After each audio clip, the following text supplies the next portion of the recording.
அஸ்ஸலாமு அலைக்கும் வரஹ்மத்துல்லாஹி வபரக்காத்துஹு. பள்ளிவாசலில் தங்கி இஅ்திகாஃப் இருப்பது. அன்னை ஆயிஷா நாயகி ரலியல்லாஹு அன்ஹா அவர்கள் கூறினார்கள், அல்லாஹுடைய தூதர் ஸல்லல்லாஹு அலைஹி வஸல்லம் அவர்கள் ரமலான் மாதத்தில் இறுதி 10 நாட்களில் இஅ்திகாஃப் இருப்பார்கள். இந்த செய்தி ஸஹீஹ் முஸ்லிமில் 2180 என்ற எண்ணிலே பதிவு செய்யப்பட்டிருக்கிறது. இன்றைய இயந்திர உலகில் இயந்திரத்திற்கு போட்டியாக இடைவெளியின்றி உழைத்து கொண்டிருக்கும் மனித சமுதாயம் அதிக மன அழுத்தத்திற்கு ஆளாகி தன்னோடு இருப்பவர்கள் மீதான அன்பை மறந்து அளவுக்கதிகமான கோபம், எரிச்சல் போன்றவற்றுக்கு ஆளாக நேரிடுகிறது. இத்தகைய சூழ்நிலையில் தனது இயந்திர வாழ்க்கையை மறந்து நம்மை படைத்த ரட்சகன் என்ற அந்த அடிப்படையிலே இறை உணர்வோடு அல்லாஹுடைய இல்லத்தில் தங்கியிருந்து மன அமைதியுடன் அல்லாஹுவை வணங்கி அல்லாஹுவின் அருளாசியை பெறுவதால் இந்த இஅ்திகாஃப் என்ற வழிபாடு நமக்கு நிறைவு பற்றி தரப்படுகிறது.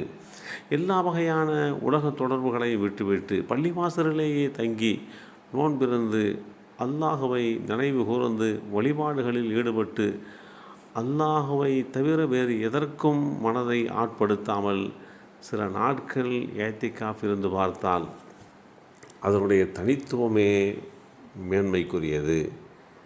இஅ்திகாஃபுடைய நோக்கத்தை குறித்து சொல்ல வருகின்ற அறிஞர் பெருமக்கள், பொது வாழ்வின் சந்தடிகளை தூரமாக்கிவிட்டு அல்லாஹுவை நெருங்கும் நோக்கில் தூய்மையான எண்ணத்துடன் அல்லாஹுடைய வழிபாடுகளில் ஈடுபடுவதற்காக பள்ளிவாசலில் தனித்திருத்தலே இஅ்திகாஃப் என்று சொல்லப்படும். இது அல்லாஹுடைய தூதரால் நமக்கு காட்டித்தரப்பட்ட ஒரு வழிமுறை. அல்லாஹுடைய தூதர் ஸல்லல்லாஹு அலைஹி வஸல்லம் அவர்கள் அதற்காக வேண்டி தேர்ந்தெடுக்கப்பட்ட நாட்கள் ரமலான் மாதத்தினுடைய இறுதி 10 நாட்கள். இந்த இஅ்திகாஃபை 2 வகையாக பிரிப்பார்கள். கட்டாயமான இஅ்திகாஃப் என்று ஒருவர் பள்ளிவாசலிலே தங்கி இஅ்திகாஃப் இருப்பதாக நேர்ச்சை வைக்கிறார். அவர் மீது இஅ்திகாஃப் இருப்பது கட்டாய கடமையாகிவிடும். உமர் ரலியல்லாஹு அன்ஹு அவர்கள் மஸ்ஜிதுல் ஹராமில் ஒரு நாள் இரவு முழுவதும் இஅ்திகாஃப் இருப்பதாக நேர்ச்சை வைத்தது பற்றி அல்லாஹுடைய தூதர் ஸல்லல்லாஹு அலைஹி வஸல்லம் இடத்திலே விளக்கம் கேட்டபோது, உனது நேர்ச்சையை நிறைவேற்று என்று குறிப்பிட்ட செய்திகளை நபிமொழி தொகுப்புகள் தெளிவுபடுத்தி காட்டுகிறது. சுன்னத்தான இஅ்திகாஃப் ஒருவர் நன்மையை நாடியும் அல்லாஹுடைய திருப்தியை வேண்டியும் இஅ்திகாஃப் இருப்பது இந்த வகையை சேர்ந்ததாகும். நபி ஸல்லல்லாஹு அலைஹி வஸல்லம் அவர்கள் ஒவ்வொரு ரமலான் மாதத்திலேயும் இஅ்திகாஃப் இருப்பார்கள்.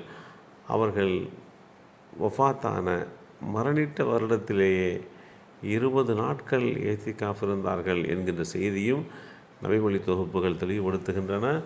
ஆனால் கடைசி ரமலானுடைய கடைசி 10 நாட்கள் இஅ்திகாஃப் இருப்பதுதான் அல்லாஹுடைய தூதர் ஸல்லல்லாஹு அலைஹி வஸல்லம் அவர்கள் நமக்கு காட்டி தந்த வழிமுறை என்பதை புரிந்து கொள்ள கடமைப்பட்டிருக்கிறோம்.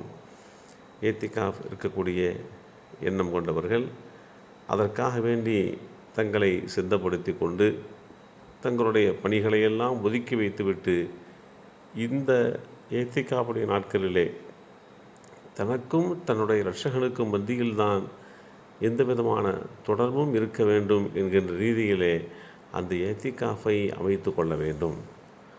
அல்லாஹ்வை தவிர அனைத்திலே இருந்தும் நம்முடைய இதயத்தை திசை திருப்புகின்ற உலகத்தினுடைய கவனச்சிதறல்களில் இருந்து நம்மளை தூர விலக்கி கொள்வது தான் இஅ்திகாஃபினுடைய பிரதானமான ஒன்று. அல்லாஹ்வின் கட்டளையை மீறாமல் இரவும் பகலும் சோர்வடையாமல் அவனை துதிபாடி கொண்டிருக்கும் மேன்மக்களைப் போல இருப்பதற்காக எல்லா நேரங்களிலேயும் வழிபாட்டில் மூழ்கி இருக்க வேண்டும் என்பதுதான் பிரதானமான நோக்கம். அல்லாஹ்வின் நெருக்கத்தை பெற்று நம்முடைய இரட்சகனாகிய அல்லாஹுடன் முழுமையான ஆன்மீகத்திற்கு உண்டான தொடர்பை ஏற்படுத்தி கொடுப்பதற்கு இந்த ஏத்திகாஃப் மிகச்சிறந்த அருமருந்தாக அமையும் என்பதை நாம் புரிந்து கொண்டு புனிதமான ரமலான் மாதத்திலே ஏத்திகாஃப் என்ற இந்த வழிபாட்டை நிறைவேற்றி அல்லாஹுடைய நெருக்கத்தை பெற்றுக்கொண்ட நல்லோர்களாக நம்மையும் நம் சந்ததிகளையும் ஆக்கி அருள்வதற்கு அல்லாஹ் நமக்கு உதவி செய்வானாக. அஸ்ஸலாமு அலைக்கும் வரஹ்மத்துல்லாஹி வபரகாத்துஹு.